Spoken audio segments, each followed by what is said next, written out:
Okay, we'll go ahead and bring the city council meeting to order. I'd like to first ask everyone to stand and join or recite the Pledge of Allegiance.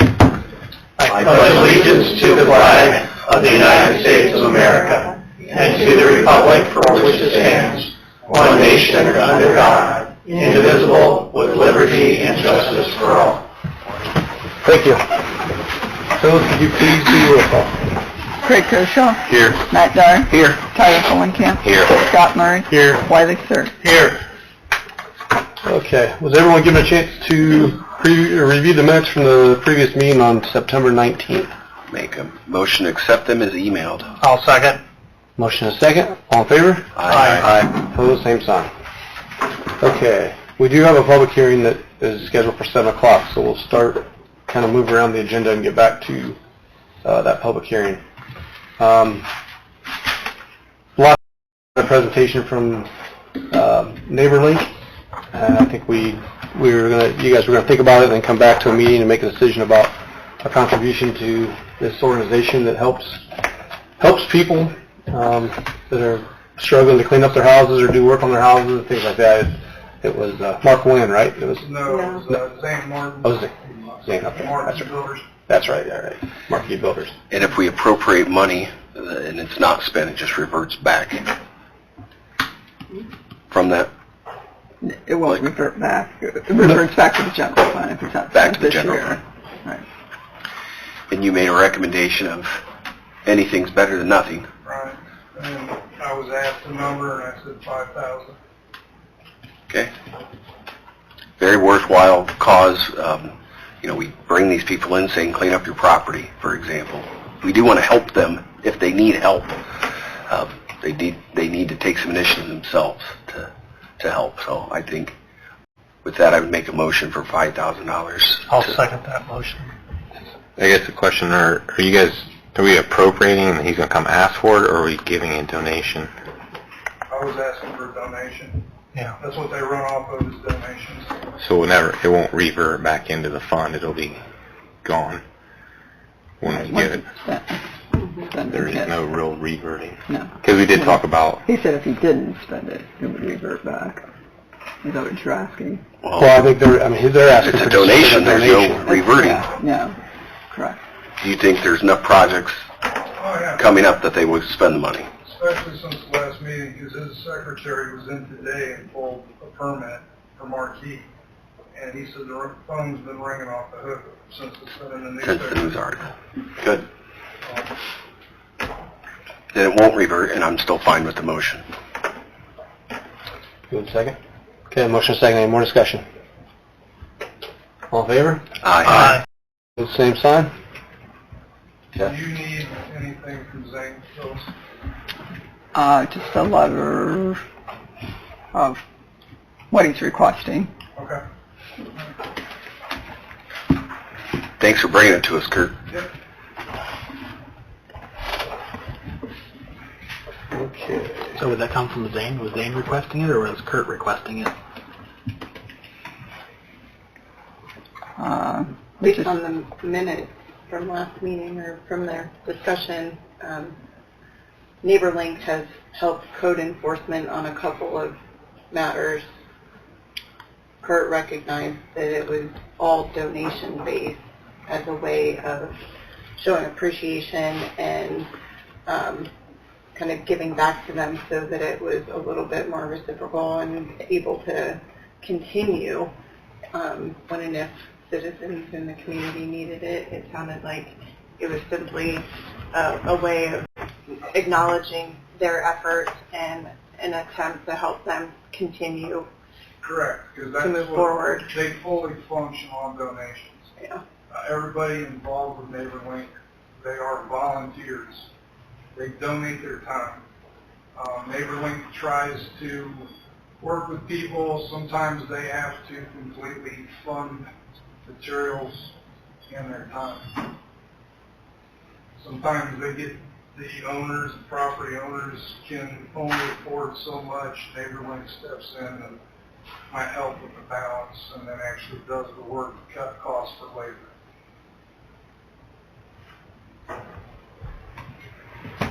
Yeah, I think it's a good cause. I researched it too. I mean, it's not like anybody's making any money out of it, but it just helps. Like, Yep. Clean up It'll code help the enforcement. people that need it. Okay, we have a couple final readings that we can go ahead and do.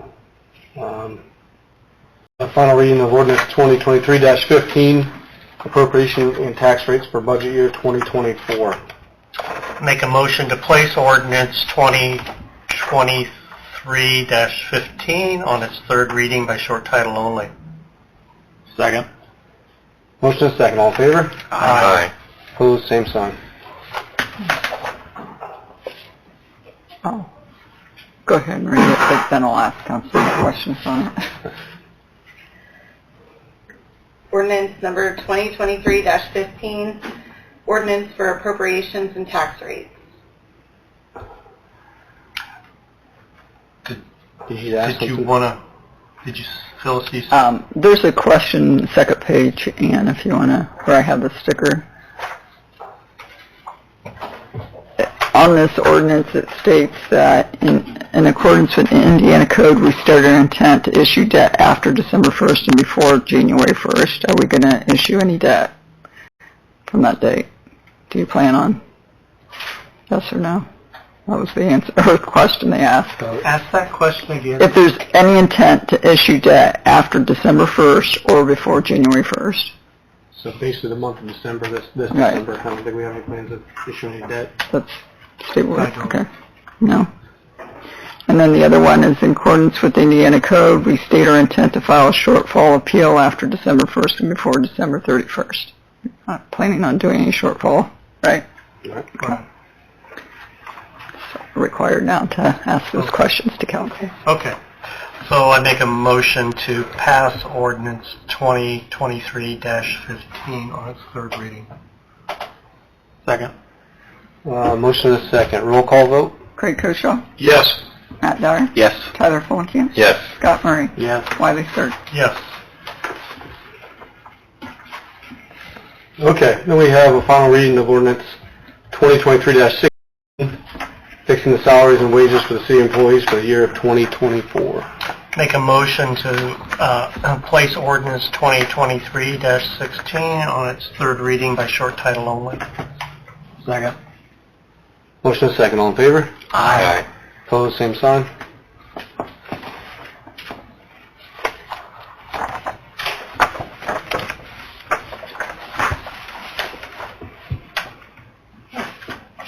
This is the second page they sign. All council members have to sign the second page. Let's get them. It's right, the sticker. That's okay. and check the box A. Yea or nay? Yeah. Yes. Thank you. Ordinance number 2023-16, an ordinance fixing the salaries and wages for employees of the city of Decatur, Indiana for the year 2024. Make a motion to pass ordinance 2023-16 on its third reading. Second. Motion is second. Roll call vote? Craig Koshaw, Yes. Matt Dyer, Yes. Tyler Fulenkamp, Yes. Scott Murray, Yes. Wiley Sirk. Yes. Push. Did you check A? Mhm. Okay. That's just Dan and I do the salary ordinance. Do I have this one? And check A. Down the bottom. Aye.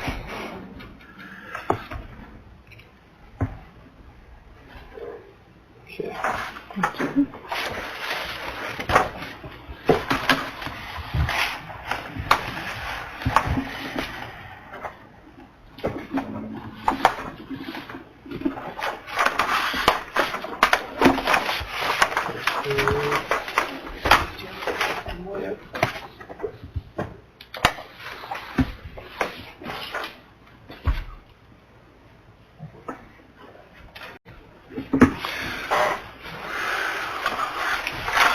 Where are we on this one?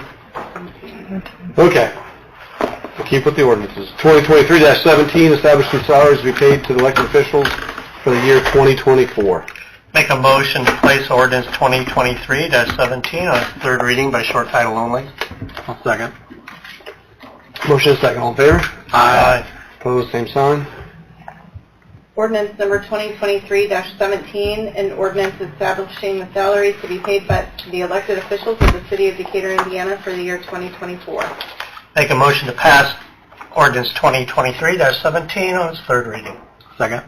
Motion is second. Roll call vote? Craig Koshaw, Yes. Matt Dyer, Yes. Tyler Fulenkamp, Yes. Scott Murray, Yes. Wiley Sir. Yes.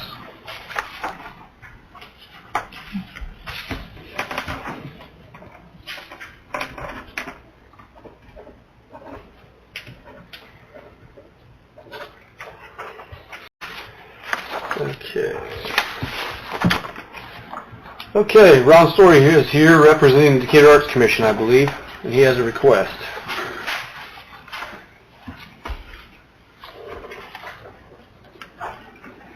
Good afternoon. Or evening now, isn't it? I just woke up from my nap a while ago. I'm here tonight representing the Decatur Public Arts Commission. When the ordinance creating the commission was created in 2019, the Hive had not been fully developed and the extent of its success had not been anticipated. Due to this success, it has caused a budget problem. The way the budget was set up in the ordinance on page 3, section 32.085, when artwork is sold, we must receipt the monies into a fund, and not into the budget. However, the 80% commission that is paid to the artists when their artwork is sold must be paid from the budget. We are asking that council establish by ordinance a new non-reverting fund, possibly be called Artwork Sales Fund, for lack of a better description.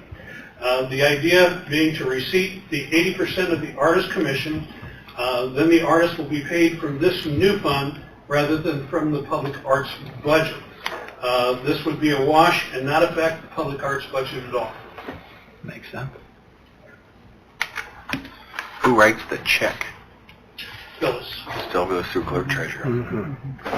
The problem is that the revenues don't go all back into where they can be paid out, so. Yeah, I mean, when the commission was formed by the ordinance, we really had no idea how that was going to come out. And I know Ken Collier, when he was working with him to get the ordinance established, he had looked at various other art commission ordinances and tried to come up with a good, and up until now, the programs work pretty well. But with this fund, it just creates, we've got to guess at how much we're going to sell, and we're going to pay out, and it's just not working. So if they sell a piece of art, how quickly do they get paid? I have to ask them. The next council meeting. Through So the, whenever Kim turns it in, we sold this piece of art, and we receipt that in, and then it gets expended. But it's an appropriated budget, so we can't, it's, they only have a budget to go set by, so it's not just all cash to pay from that. The 80 and 20% goes in there, in that fund. okay. So if we just put the... I'm just trying to understand that 80% logistically goes to make to it the ours. easiest on whoever's director of the Hive Right. to, we want artists in there and we want them to easily be in there, not be cumbersome to. Do you write a bunch of checks for the art, like sales? Yeah, there's a lot of paperwork to the Rock Public Arts Commission. So this will make it easier. This won't make it easier, it's just going to be, It won't run the It won't budget run the out. budget. They won't run all their money out. Right. Pay. Is there any way that the Hive can run those commissions out of, like, can't they have a Fund? fund? they do have it. That is the Public Arts Fund, but everything goes in there. But what goes to the artist is their 80% also gets receipted in that. But if they've got a set budget, so it's taking that money out. Even though you're receiving it in, that money their budget doesn't get higher. And I'm fine with what he's Right. trying to do. I'm trying to, is there a way to make it less work on the clerk treasurer and more work on the director of the Hive? Like, can they I'm not sure. pay it out?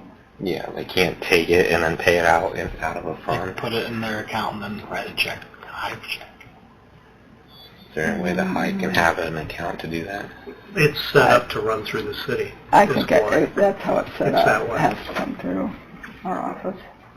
It doesn't stand on its own.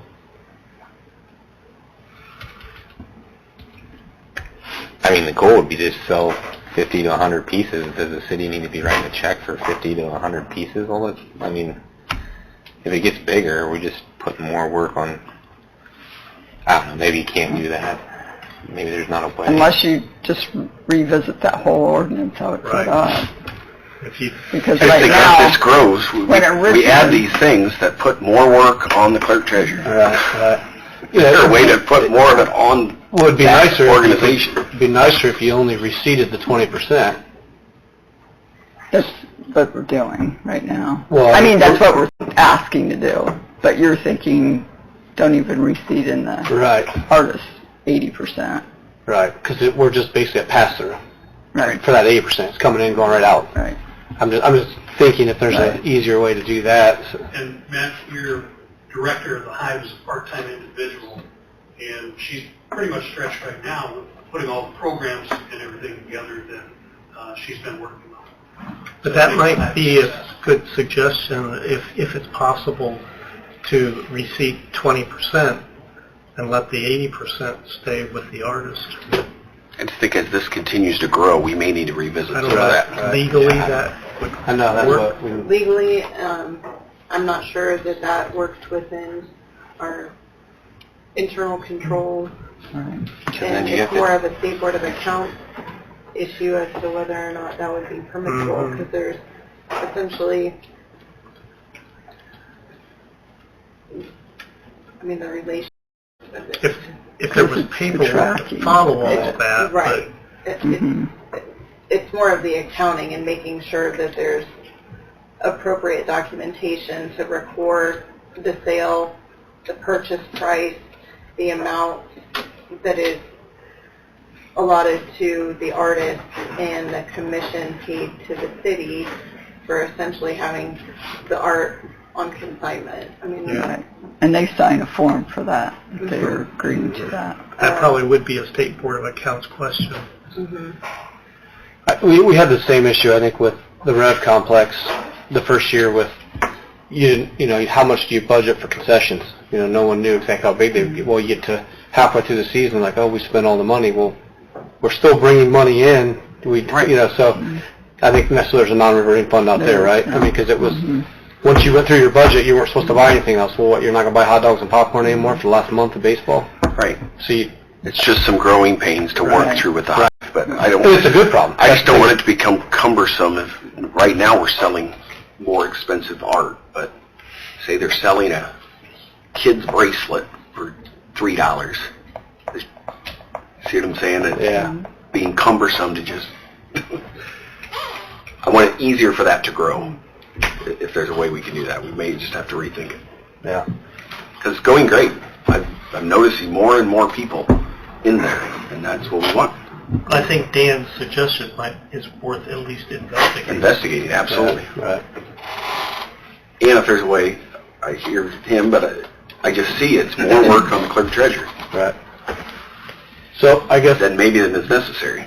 so a couple questions the State Board of Accounts probably is needed, and maybe the answer is a non-reverting fund, and that's it. I mean, that might be the easiest step right now. Mm-hmm.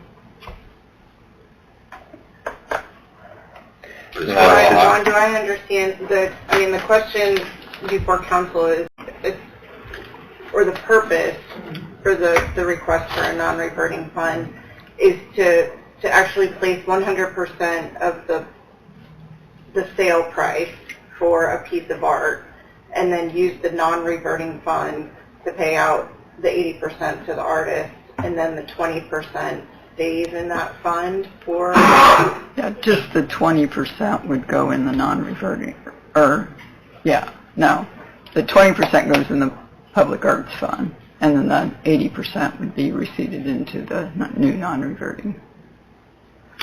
So when So when a check comes in from the Hive for the sale of art, we get We one would check, separate- and then but we you would- write 2 deposit slips Correct. for We would we receive prorate it based on into the separate 20% funds. for the Public Arts Fund, and then Correct. 80, okay. Mhm. And then the only thing that is paid out of the non-reverting fund would be Be the the artist artist.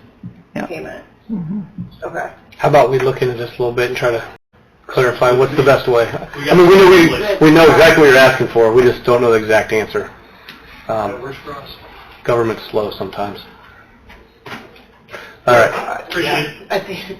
I think everybody's on board with Yeah. with moving Yeah. forward in some capacity and figuring it out, but trying to figure out the best and most efficient way for everyone to make sure that the funds are available for the artists without creating a shortfall in the Public Arts Commission budget Right. and trying to reduce the amount of redundancy and extra work on the clerk treasurer.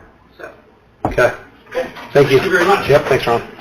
So with this said, their public arts fund, to the end of the year might be, we may need to do an additional appropriation. So if I could get your approval to move forward, if that, It's just If we money do that's already spend all been of it. put into the fund, the general fund anyways, right? Like, I mean, it's been received.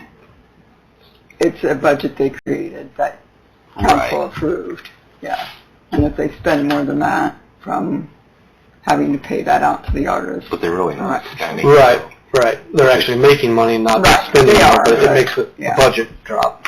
Right. So, I'll make a motion to move forward with an additional appropriation if needed. I'll second. first and second, any more discussion? All in favor? Aye. Opposed, same sign. Okay. Those are just problems that are caused by things doing better than we thought. I mean, that's honestly. Progress. Okay.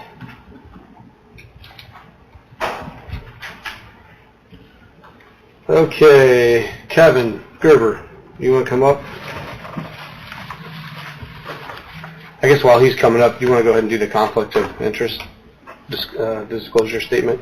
Oh, Jimmy Sheets is a full, on the fire department. paid on. Right, on the volunteer fire department, but he's going to do some work for the city. He's going to train all the full-time employees in AED, CPR, and first aid. So we just have to do a conflict of interest statement, make it a matter of record, correct? Is that right? Yeah. So moved. Second. Motion second, all in favor? Aye. Opposed, same sign. You can sign there, please, and there's 2 copies. Sign here. Yeah.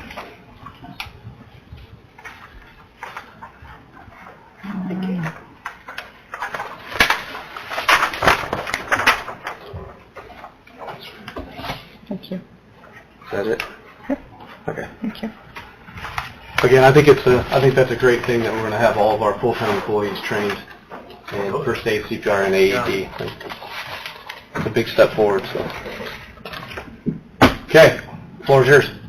Well, unfortunately, one of our cars was damaged in a low-speed crash in a parking lot on September 17th. The officers that were in the car are okay, thankfully, but they hit a concrete pole at about 15 miles an hour, resulting in damages estimated to fix it at $18,970. Every airbag in the car was reported. That's a large chunk of the damages. $8,300 in parts for just the airbags alone, plus the labor. Insurance has decided to total this vehicle because it's 2020. Just 2 years left on its warranty. It's 40,000 miles. Our options with this car are to either accept the total loss, and that top sheet I gave you is a pink highlight. Insurance would take the vehicle minus our deductible. The city would be reimbursed $30,203. If we choose to retain the vehicle and go ahead with the fix, which we still could, they minus the salvage value, that's the lower portion that's highlighted in yellow, and the city would be given $21,494, plus we would retain the vehicle. The estimate to fix the car through 101 auto collision says $18,978, so that leaves us 2,500 in additional money to use towards the fix for any undiscovered faults. Because the airbags were deployed, this would be fixed. What the airbag's going on with that? On our rotation, you would keep this vehicle how long? If it weren't wrecked?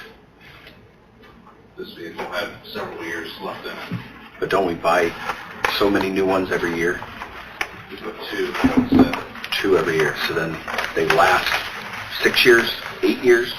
I honestly can't answer that now, so what's the other part of That process. that? That's what we tried to set up, was Right. replace 2 a year as we go. We try to make them, ideally, last as long as possible, with this new warranty, and they don't have excessive miles on them. The rare problems with the car that we get,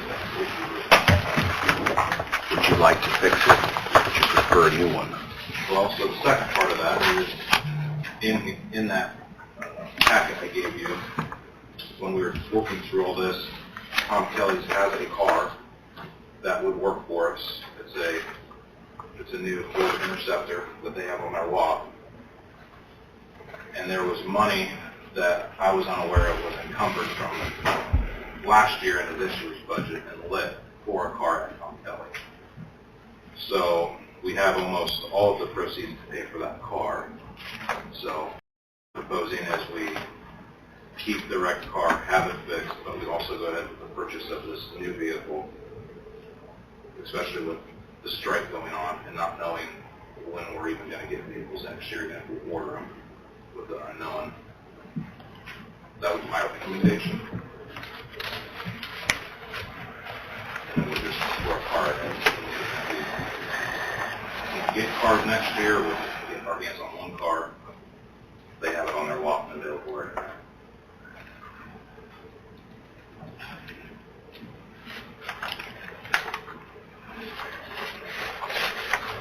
Do you have, how many miles are on that car when it got in a wreck? 40,451. We typically run them to 100,000. Oh, yeah. Like I said, there's still 2 years left on the warranty, because we buy the extended warranty with them. Not that that should be a reason to keep it, but... Will that still be, will you still be able to have the warranty even though it's going to have a salvage cycle when you fix it? That's a good question. I don't think so. Not with a I think salvage your title. warranty's done if Yeah. you fix it. I would assume. I don't have the answer to that one. That's a good question.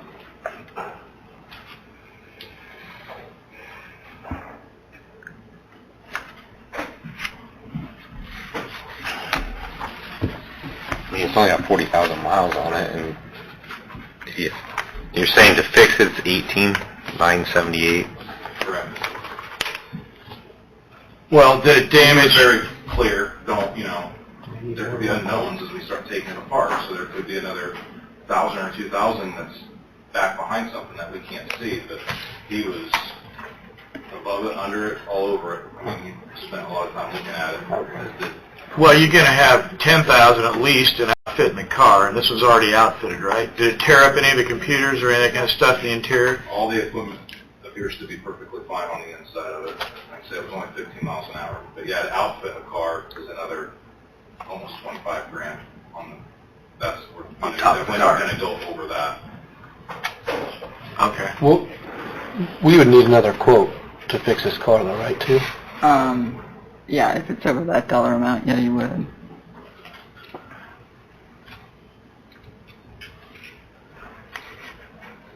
I forgot about that. I think we just have some questions to get answered on the estimate, another estimate possibly, and then if it's going to have warranty on the car, if it's total, and you fix it.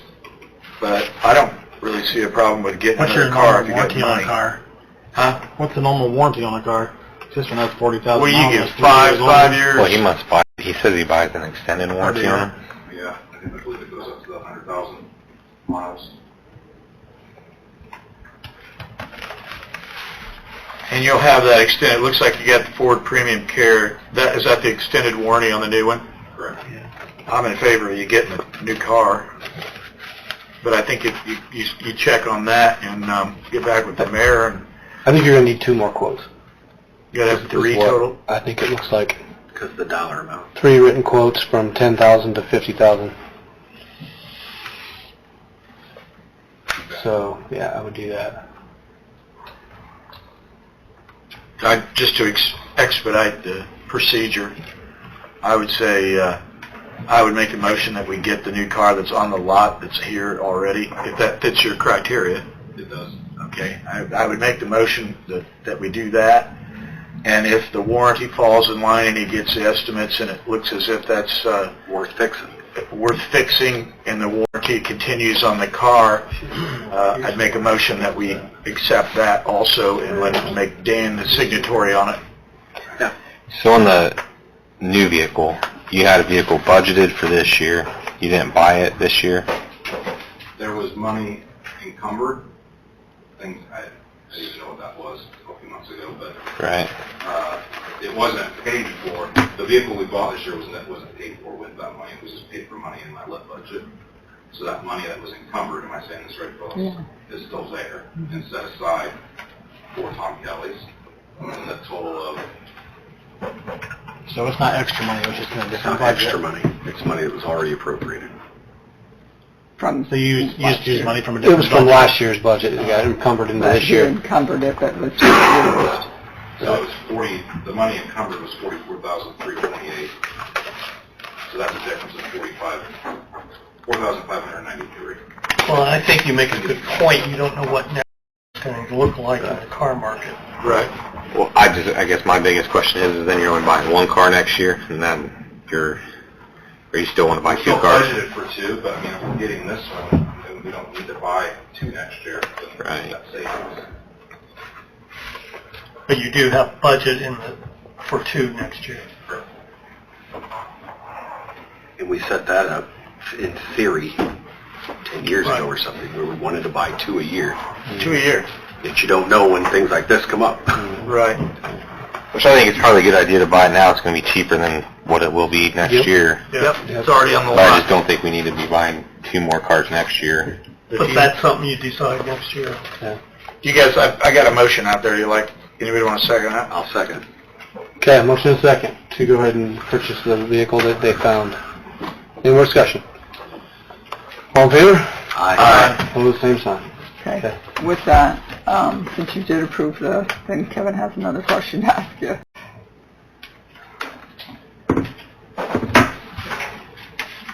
In the current lit budget, for this year, there was $58,500 set aside for different communication and technology fees. That includes paying for our WatchGuard video service, the Cradle points for in the cars, that's what sends all the data back and forth, and then the fee that we pay for our record management system. This year, we switched, and I was part of setting up the software, I wasn't part of acquiring it last year. The sheriff's office acquired all of this using ARPA money, to my understanding. So this year we did not have any fees for the old record system, and we don't have any fees for the current record system. We will next year, but this year's the anomaly where it was taken care of through their funding. So I have a balance of $56,820 right now in that line item. Am I going the right direction if this goes? If we choose to end up fixing that car, I'll need to buy equipment for this other car that we're purchasing. And I'd like to move some of that money down into a different line to use for the equipment. outfit the car with computer, Reappropriate. I would communications. transfer, I can prepare a resolution. to Lights. transfer. all the stuff. $5,000 would be the, I'm not gonna. Right. Makes sense. Right. Correct. Yeah, it's just a transfer. It's not a or it's not an additional appropriation. So if you I'm sorry, guys, I don't know the terms. so if you You're guys learning. are okay with that, then I can prepare a resolution. Do we need a to transfer motion? those funds. And I'll prepare the resolution. I'll make a motion to Transfer. make a resolution to transfer funds. Oh, second. Motion is second. All in favor? Aye. Opposed, same sign. And then the other movement would be from, it was money that was set aside for some network upgrade that never happened, and we used a portion of that to buy a car. There's $3,812 left in that, and that would make up the majority of the difference to buy that new car. That's also in lit, so I'm just asking if that get moved into the machine equipment fund. All right. So I'll make a motion to, referendum, Resolution. resolution, we don't need a referendum. A resolution to make the transfers between funds. Second. Motion is second. All in favor? Aye. Opposed, same sign. Okay. I know you have one more thing. I'm going to pause you for a second so we go into this public hearing because it's supposed to be 7, so we'll get those things done, then we'll revisit. Okay, thank you. I'll make a motion to suspend council meeting. Second. Motion is second. All in favor? Aye. Opposed, same sign. I'll make a motion to open public hearing. Second. Motion is second. All in favor? Aye. Opposed, same sign. Okay. Okay, we have a public hearing. I'll let Ann discuss this on the annexation of Meadows at Cross Creek, Section 4. All right. Mr. Creed, you want to come on up? Sure.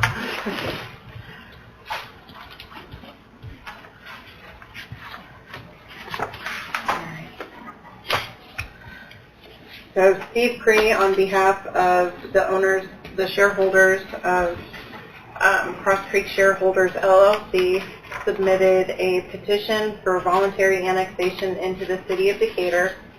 And the petition itself is in good form and included an affidavit from surveyor Brett Miller describing 24.448 acres to be annexed into the city, and Cross Creek Shareholders comprises 100% of the owners of the property to be annexed. So this would be considered super voluntary? This would be considered super voluntary. It does comply, based on the surveyor's affidavit, it does comply with the statutory requirement for contiguity. It has to be in excess of 12%. It's over 20.1% contiguous with land that's already within city boundaries. The public hearing is for the purpose of an opportunity for the public to weigh in on whether council should move forward with considering annexation of this property. So at this time, is there anyone here from the public who wishes to speak in favor or opposition of the proposed annexation? Is there anyone with any questions about the proposed annexation? Can I close the public hearing? You can close the public I'll make a hearing. motion that with no questions, I make a motion that we close the public hearing. Second. Motion is second. All in favor? Aye. Opposed, same sign. I'll make a motion that we open council meeting. Second. Reopen council meeting. Motion is second. All in favor? Aye. Opposed, same? Okay. And we do need to make a matter of record that this public hearing was advertised and put the notice, So make the moved. notice as a matter Second. of record. Motion is second. All in favor? Aye. Opposed, same sign. Okay. As part of the process for annexation, a fiscal plan was prepared. That, together with the petition for voluntary annexation, has been on file with the clerk treasurer's office and available for inspection. The fiscal plan does make a recommendation for the city to move forward with accepting this 24.448 acres into city boundaries. It does support the notion that our departments and infrastructure can handle the proposed area, and that the revenues derived from the increased population, improvements, and development of the land far exceed any costs over the long run to the city for doing so. I would entertain a motion to pass a resolution adopting the fiscal plan for the meadows at Cross Creek Section 4. Make a motion to adopt the resolution to, as you just said. Second. Motion is second. All in favor? I have to recuse myself on this. I'm an investor. Opposed? Same? Okay. All right. Resolution number. I did. You're good at keeping track of this. Oh, the resolution, yeah. On the book here, we are up to number 17. Yeah, this will be 17. Okay. Resolution number 2023-17, a resolution of the Common Council of the City of Decatur, Indiana, which sets forth the policy of the city in regard to the meadows at Cross Creek Section 4 annexation. Okay, make a motion to pass resolution 2023-. Second. Motion is second. All in favor? Aye. Opposed? Same sign. Steve, I want to thank you and your investors for once again investing in Decatur. We're growing. We've got the infrastructure to grow, and glad to see you doing it. I just came from a conference the last couple of days in Indianapolis, and housing is still a hot topic in every city across the state, so it's great to see these additions growing. Yes, thank you. You don't me. Indiana hit the 7 million mark in population. It was 6 million for many, many years. It's nice to see a state growing. Yep. All right. I also have for council's consideration the annexation ordinance that would begin the process of finalizing and completing the annexation and bringing in this new ground into the city's boundaries, and would entertain a motion to introduce ordinance number 2023-18. I'll make a motion to introduce ordinance 2023-18 on its first reading by short title only. Second. Motion is second. All in favor? Aye. Opposed? Same sign. Then, for the record, will you be abstaining from it? Yeah, I'll have to recuse myself. Ordinance number 2023-18, an ordinance of the Common Council of the City of Decatur, Indiana, which annexes certain territory to the City of Decatur, Indiana, commonly known as the Meadows at Cross Creek Section 4 annexation. Make a motion to pass ordinance 2023-18 on its first reading. Second. Motion is second. Roll call vote? Matt Dyer, Yes. Tyler Fulenkamp, Yes. Scott Murray, Yes. Wiley Sir. Yes. I'll make a motion to place ordinance 2023-18 on its second reading by short title only. Second. Motion is second. All in favor? Aye. Opposed? Same sign. Ordinance number 2023-18, an ordinance of the Common Council of the City of Decatur, Indiana, which annexes certain territory to the City of Decatur, Indiana, commonly known as the Meadows at Cross Creek Section 4 annexation. Make a motion to pass ordinance 2023-18 on its second reading. Second. Motion is second. Roll call vote? Matt Dyer, Yes. Tyler Fulenkamp, Yes. Scott Murray, Yes. Wiley Sir. Yes. I'll make a motion to table ordinance 2023-18 for our next council meeting on October 17th. Second. Motion is second, all in favor? Aye. Opposed, same sign. Okay, I think that's all we need Can I there. meet you out there for just a second? Sure. Okay. Thank you.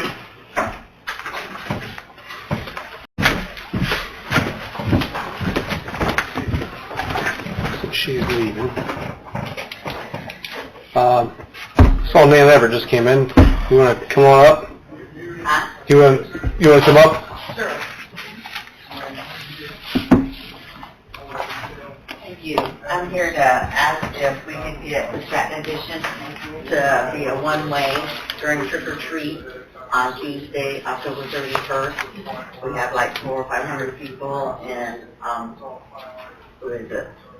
Michael Myers. Michael Myers. Here lives in our edition. He pulls in a lot of people, and there's been a lot of concern that somebody's going to get hit or ran over with cars going everywhere and kids going across the street. So if we could get it to be one way, with some suggestions from one of the residents, that might help.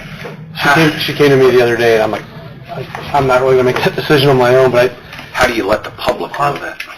I guess is my... And social media, or we talked about, blocking off, maybe with the street department, some of the sections have somebody stand out there in front, say, you're going to enter here and go around, this direction, and have some residents also placed.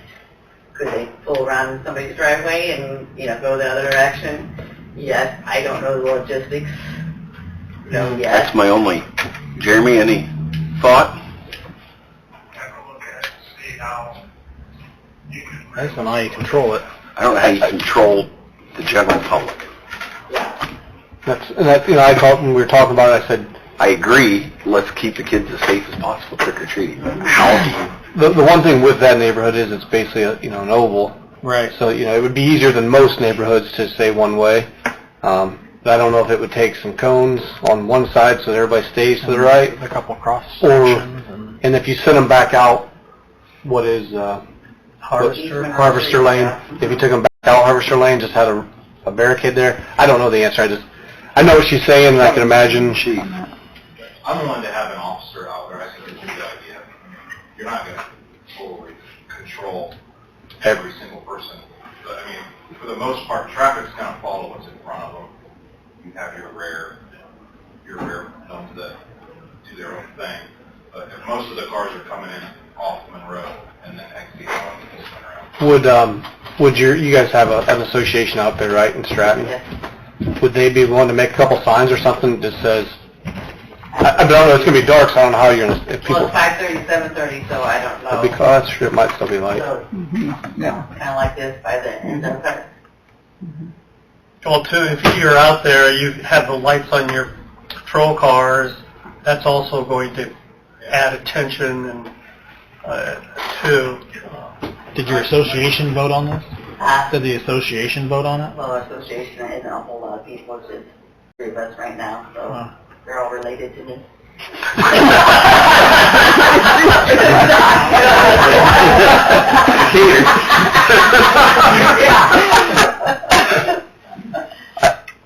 Very similar to what we've done at Percy when we have concerts, where the food trucks pull up on the side of the road, just block that area and have police protection. If you guys got a pattern working out with Jeremy for barricades and have the police be out there, I think you're going to be fine.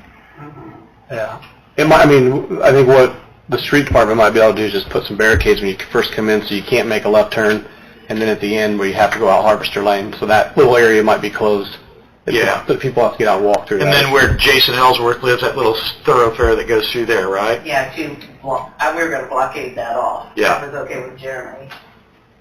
Why don't you, Jeremy can come out with you sometime, take a look at it to see what he thinks to be the easiest way to do it. But thanks for looking out for the kids, for their safety.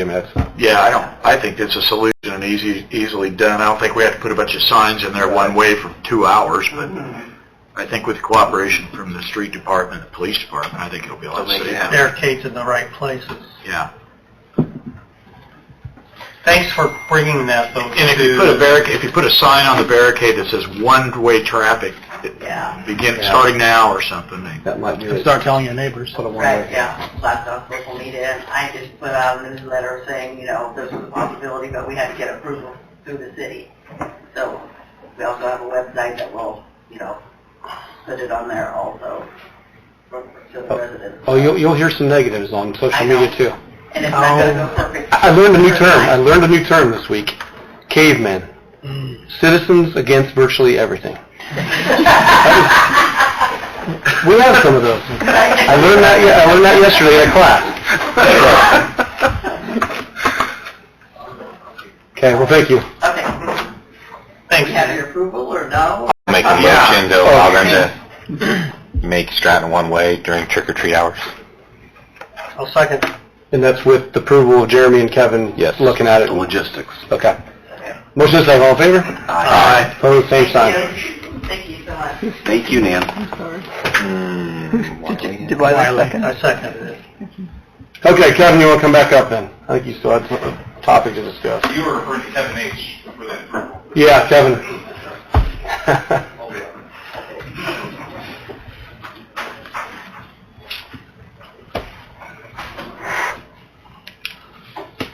Those 6 minutes in this time.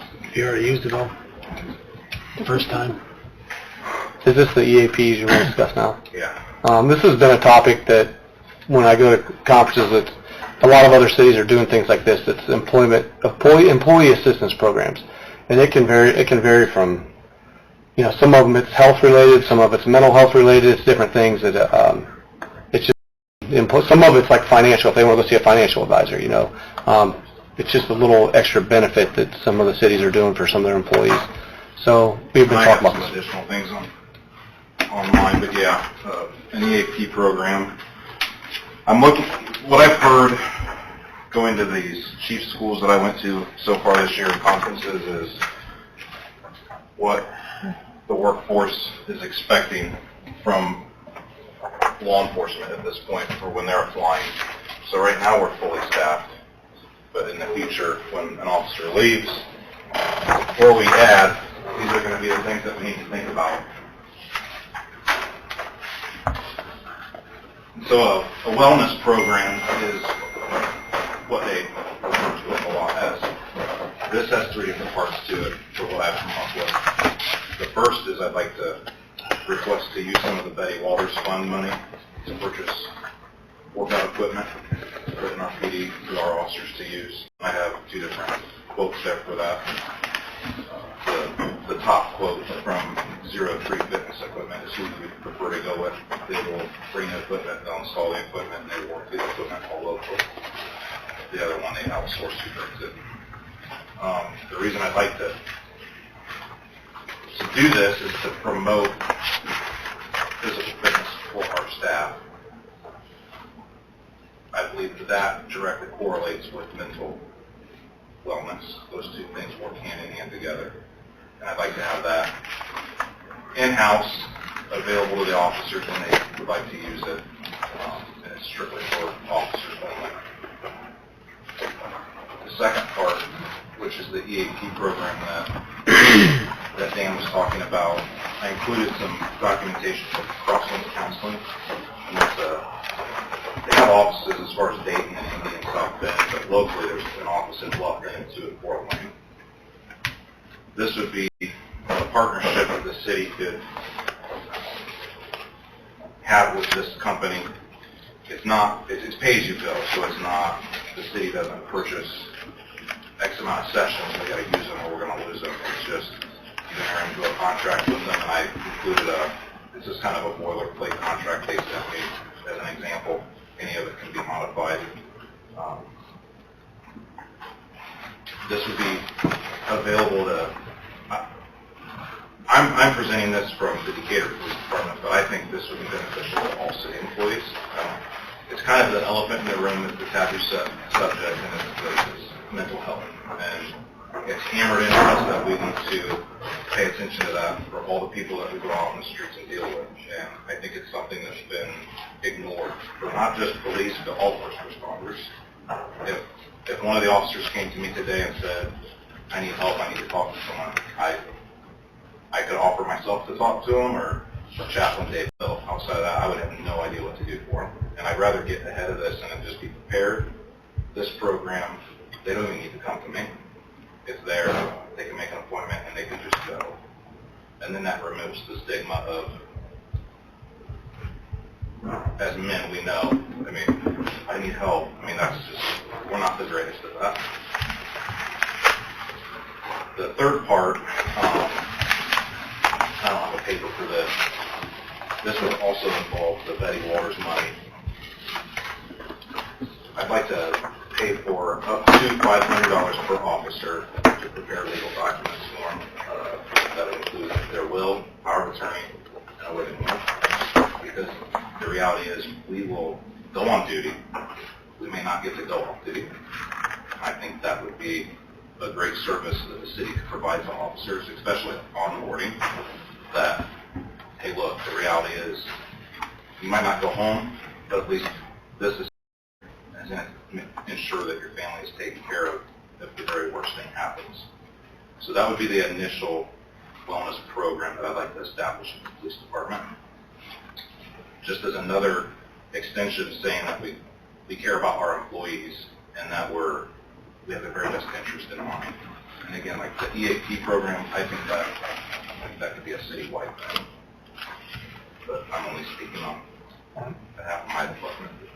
Well, all of these things you're saying fall under EAP, because it's just an employee assistance program, so they all kind of fall in under that. It's not just the mental health part of it. No. But I will say that a lot of the other cities have the mental health part of it for their officers. He and I have been talking about this ever since he came on board. And Bluffton uses a gentleman, and I was talking to Jeff, and he's pretty sure even their fire service over there uses it. And so they have one guy they rely on for however many different employees they have. This Crosswinds Counseling, they have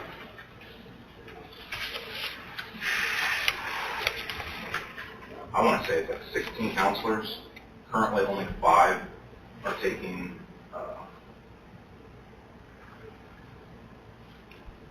18 counselors on staff, but 5 right now that are taking new clients. But I'm sure that changes as caseloads, change for different people. It is faith-based, but it's not.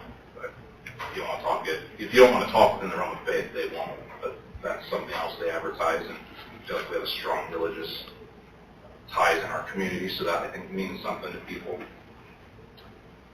In-person sessions are $100. That's in-person or by the phone. And again, you can cater that to however the city chooses. If the city wants to say, we'll pay for 4 sessions, everything after that's on the employee, you can.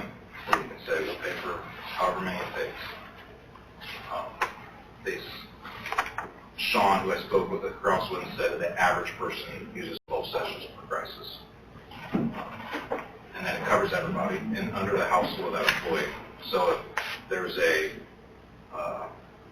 lingering thing that's connected to a marital issue I'm having, my spouse can come in as well to try to get to the root of whatever it is, whatever the crisis is for that employee. So it's not just strictly nailed down to the employee. It can expand and encompass the other areas where that person can be affected by.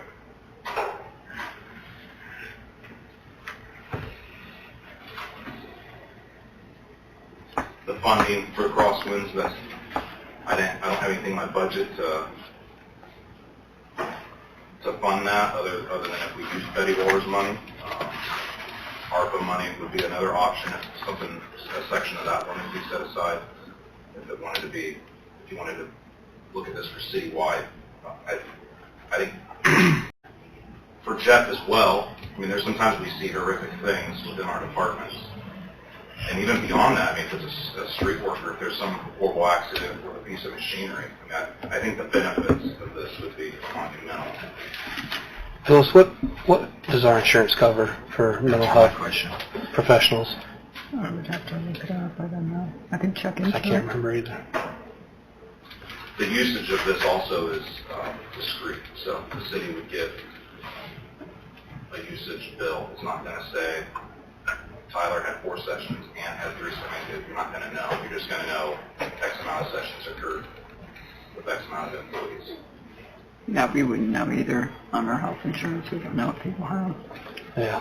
I mean, unless the employee says it to us. But that would be confidential. I can look it up, though, or ask them. A lot may depend on whether or not a provider's affiliated with PHP. So whether it would be considered a Right. network or out. Right. But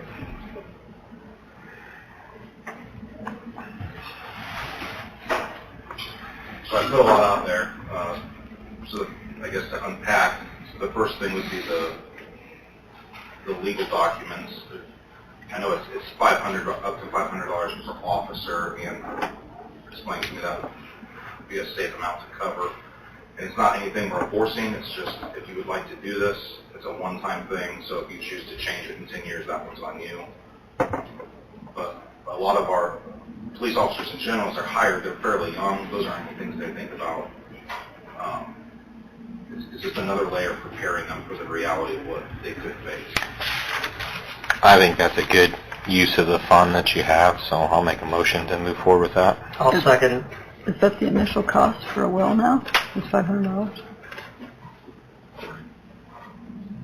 not necessarily. I was going to say, that seems high. I can't speak to anyone, any attorney's costs for preparation of documents, but what I was asked was a will, advance directives, power of attorney, healthcare representation, like identifying a healthcare representative.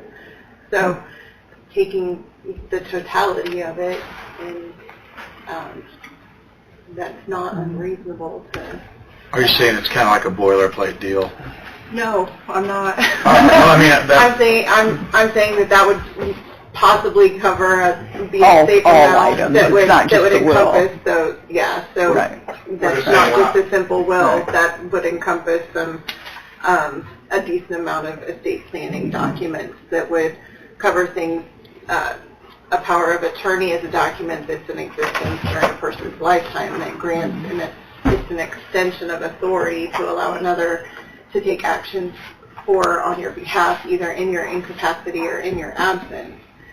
An advance directive is a document that would allow for an individual while they have the mental capacity to make a decision about end-of-life care, and then also identify a healthcare representative who they trust that would carry out their wishes or assist in making medical decisions in the event of their incapacity.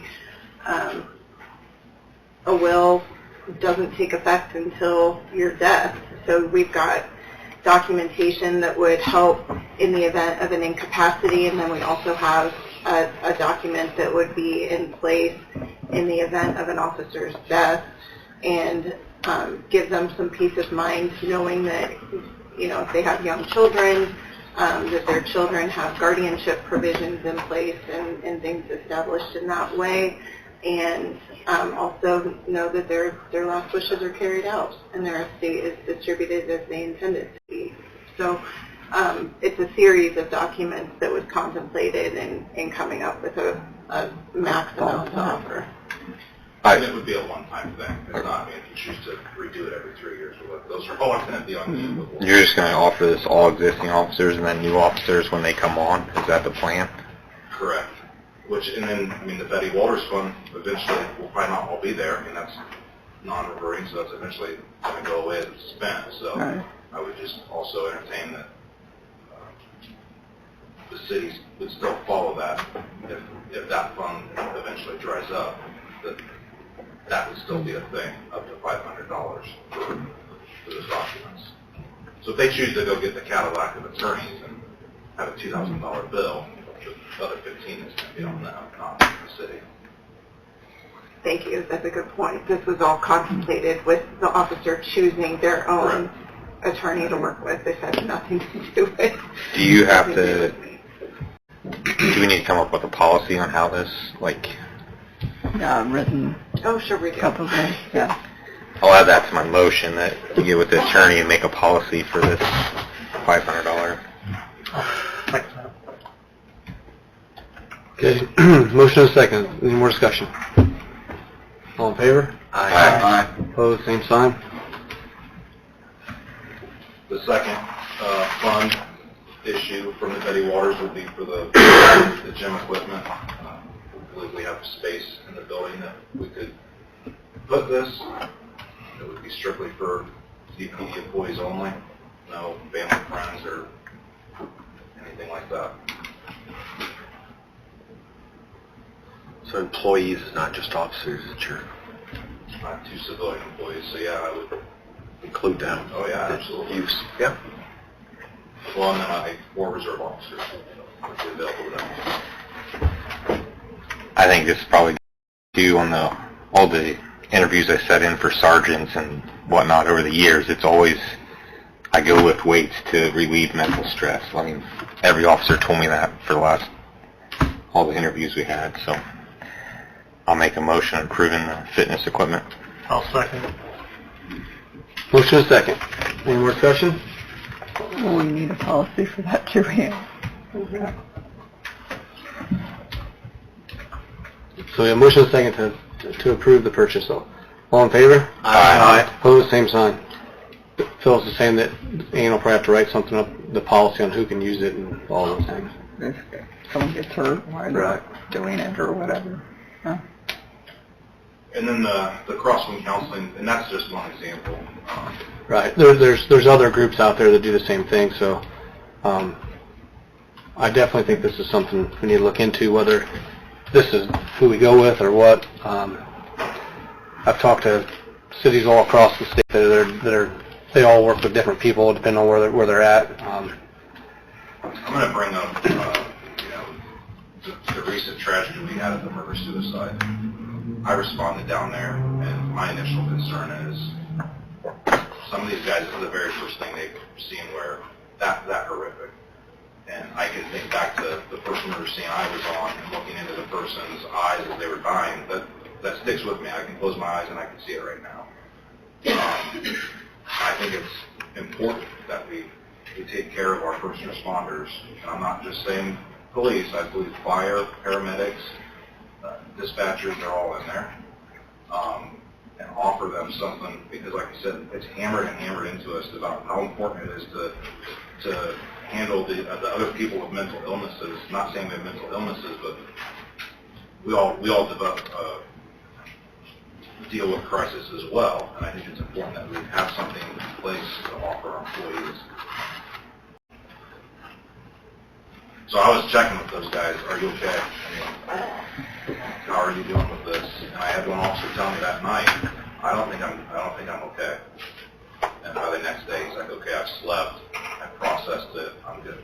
But I had a moment of, well, now what? Who do I even? I have some names in my head that maybe I can call him, but I'm not quite. I don't feel like that's something he needs to necessarily go out and seek out on his own. I feel like that's a service that we should have ready and in place for somebody. Dan, do you have thoughts of, I know you said you've been in meetings, do you have thoughts of how to kind of proceed and move forward so it does encompass? So when we started talking about this months ago, I actually was asking him to have these guys see someone once a year, whether they need it or not. Because what you're seeing with police officers across the country is some of them make mistakes, they do stupid things. It all relates back to something going on in their life. There's a lot of divorces with police officers. A lot of it's what they're seeing and what they're dealing with at work every day. To me, I think it would be a good thing for them to see somebody once a year, and then between that person and the professional, they decide if they need more. Again, like you're saying, we're all men, at least in your group and us. No one wants to say, I have a problem or I'm struggling. And you guys see a lot and deal with a lot.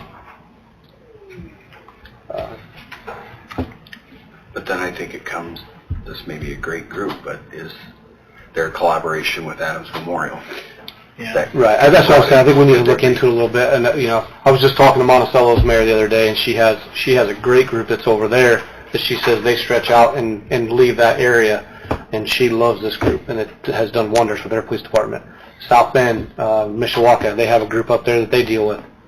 The only thing I'll say with Adams Memorial, I'm not going to go talk with anyone Right. in the community I live in, just because of the nature of my job. Yep.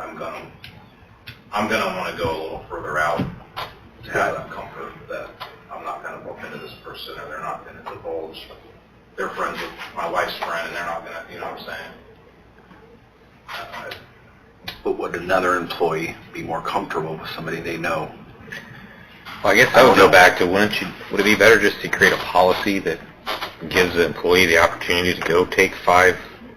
I mean, I guess the police department could always suggest one, but wouldn't the policy be better that you could have 5 sessions of your choosing with whoever? I mean, I think it's a great idea. Right. I don't know. I need to ask that question a little more. But it seems like all the ones I've talked to, they all work with one group. One group. And I don't know why I didn't ask that question, but they do. The chief at Bluffton told me he makes his people go one time a year. Just go, get it all out. If you want to go more, you can. But he mandates one time a year. And I think that would be healthy as well. I think I'm going to have resistance to it. I think some people will be, very against it. I think those people will be the ones that go, wow, I'm really happy I did that. But he just uses a local service, or does he use this service? He does not use this. It's a gentleman named Stephen Ross. He's a clinical psychologist. This was the title he had. I'm not quite sure where he was based out of. I think he's in Fort Wayne. Fort Wayne. I just think, gosh, that's a lot for one person. Do they have any references of departments that use them around here? Or did you have? Crosswinds? Yeah. They're in South Bend. I didn't ask about what departments they use now. I just know they have offices in South Bend, Dayton, Indy, Bluffton, Fort Wayne, and I feel like I missed one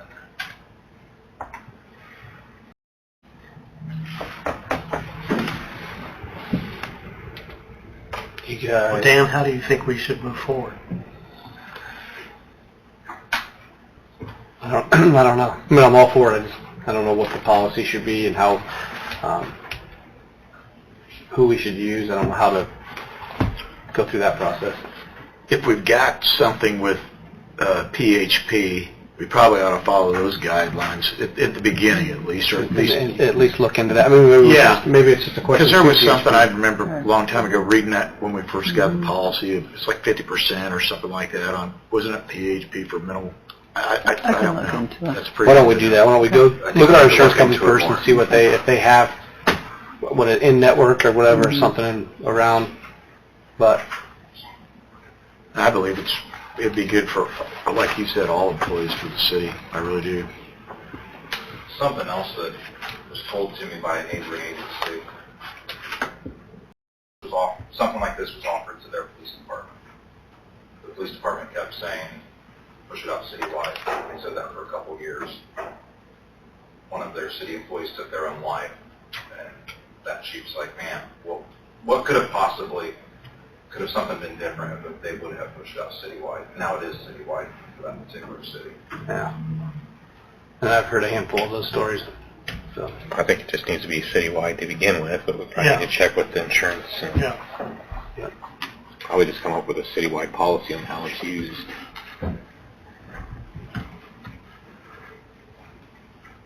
okay, we'll look into it a little further. We'll go through insurance first and then reconvene and talk about it again.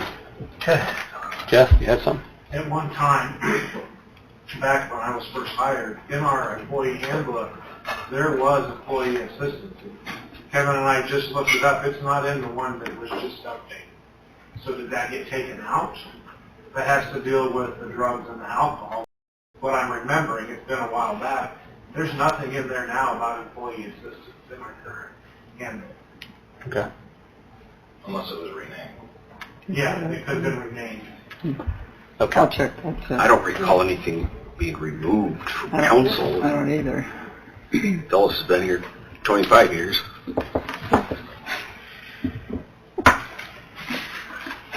All right. I've been up here 17. She said 26. That's what she said under her breath over here. It feels like it, huh? Thank you for getting the conversation started. Yeah. We'll move. I put it in front of our officers, and it was well received that this would be a possibility. I mean, the whole thing, but even this, having someone to go talk to. Right. Okay, we have the resolution for the displaying the banner on 2nd Street. A couple weeks ago, I was asked to prepare a form of resolution that was distributed to council a couple of weeks ago. It was also distributed to Jamie and to Jeremy. I really didn't hear any feedback at all, so I'm hoping no news is good news. So the banner policy. Just a second here, and I'll get to it.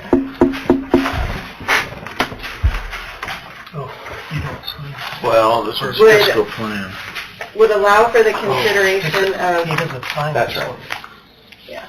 Doesn't. My bad. I think I recuse that pretty quick now. Permitted banners would include, or would be considered for approval if they're a City of Decatur sponsored event, an event occurring on city-owned property or park, and events on Madison Street Plaza. The process for requesting display would be done in writing to our community coordinator at least 60 days in advance of a date in which the banner would be displayed. The city would work towards a minimum of 7 days, hanging the banner for a minimum of 7 days in advance of an event, and additional time could be considered depending on the schedule of the event and time that would be allowed for that additional display. The community coordinator would maintain this schedule, and requests for displaying banners would be considered on a first-come, first-served basis. And then the community coordinator would work in coordination with the Public Works Department to schedule hanging and removal of approved banners. Potential options in the event of conflict. First, we're going to look at which banner was requested first. If various events are scheduled at or around the same time period, the city would vow to make an effort to try and work with the different groups that are overlapping in time, either by trying to coordinate a shortened period of display or trying to kind of hang the banners back to back. There are some contingencies on how that might work. It would be, subject to availability from Public Works Department and trying to kind of condense and adding in an extra rotation for hanging and removing them. If it's not within their schedule, it may not be able to happen. If the applicant who requested a banner to be displayed first isn't willing to share that space, that may not work then either. But that would be, a couple of options to consider in trying to appease both parties or both applicants, and when events are kind of scheduled tightly together, especially kind of during the summer time frame. So does anyone within council have any questions about the policy as it's presented or what's being considered? Any discussion? I think it's great. I was just going to ask Jeremy if it satisfied him. He's the one who had the biggest concern.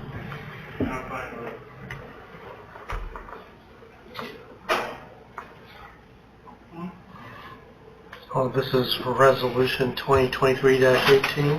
Mm-hmm. Okay, I'll make a motion to introduce resolution 2023-18 by short title only. Second. Is it 18? Mm-hmm. We just did 17. It's basically across 2nd Street, right? Yeah. Motion is second. All in favor? Aye. What did you just do for the resolution across? That was the annexation. Well, the ordinance is 17. 18. This was but 18. That was an resolution is ordinance, that's the 17. difference. Okay, That's yeah, 18. I thought so. Okay. Motion is second. All in favor? Aye. Opposed, same sign. Resolution 2023-18, resolution of the Common Council of the City of Decatur establishing a policy for the display of banners across 2nd Street in the downtown district. Make a motion to pass resolution 2023-18. Second. Motion is second. All in favor? Aye. Opposed, same sign. Okay. You have anything else? Anything else? I don't know. You got anything else?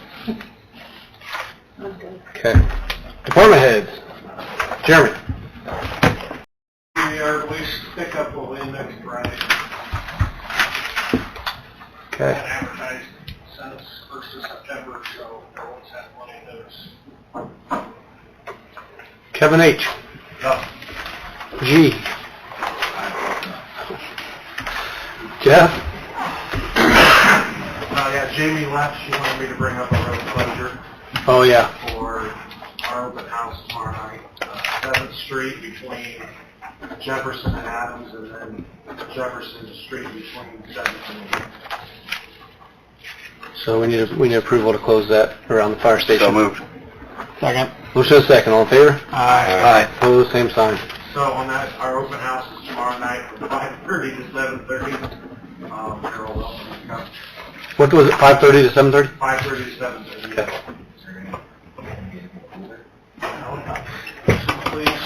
Police, Kurt. Good. Mr. Zimmerman. You have anything? I'll be invited tomorrow.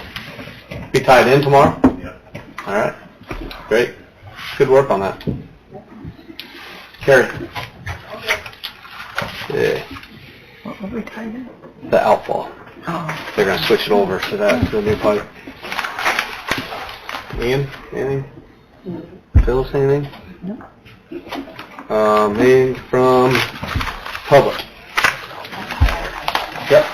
So when you were talking about the initial motion was made to pass 2023-17, that was for establishing the salary, but it was mentioned for the resolution annexation of Cross Creek. So is that two different things? Resolutions are one thing, ordinances are another, and they're numbered based on whether it's a resolution or an ordinance. Is that what you're questioning? So I was just confused because you said 2023-17, and I thought that was for the salaries, but it's because it was ordinance versus... Yep. Exactly. And if you notice, when we vote on an ordinance, it's by roll call. By resolution, it's not. So. Perfect, thank you. And then my last question was, does the city currently pay for gym memberships for our officers? No. The county offers free gym there at the annex. That's free there.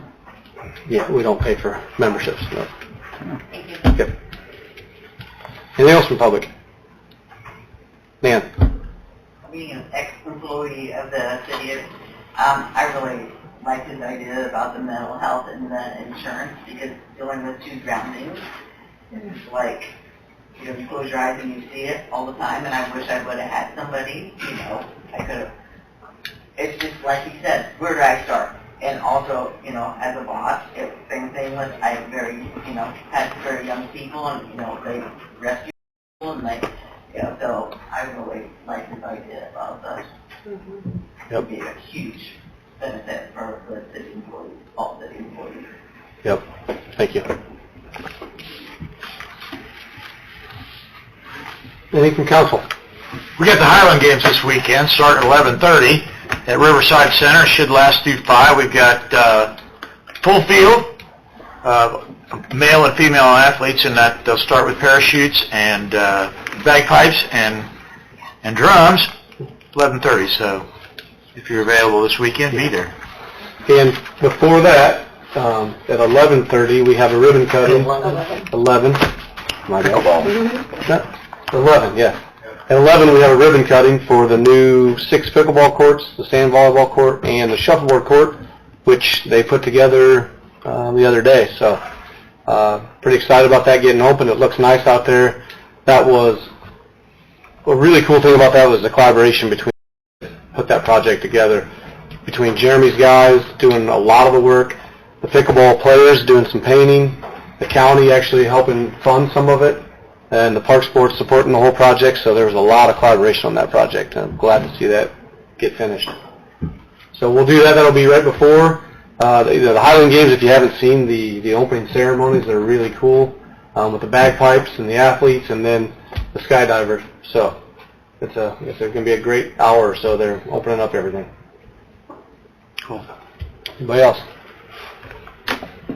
Motion to pay the bills. Second.